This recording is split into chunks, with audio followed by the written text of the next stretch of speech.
You ask Tiger to solve. This deals with linear equations with one unknown. The final result is x equals -2. Let's solve it step by step. Simplify the expression. Break up the fraction. Find the greatest common factor of the numerator and denominator. Factor out and cancel the greatest common factor.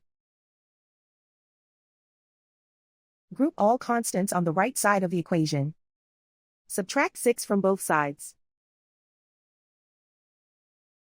Simplify the arithmetic.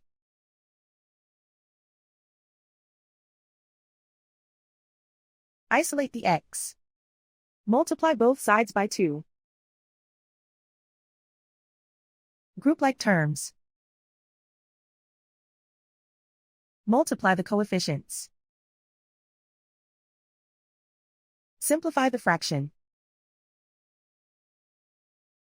Simplify the arithmetic. And so the final result is x equals -2.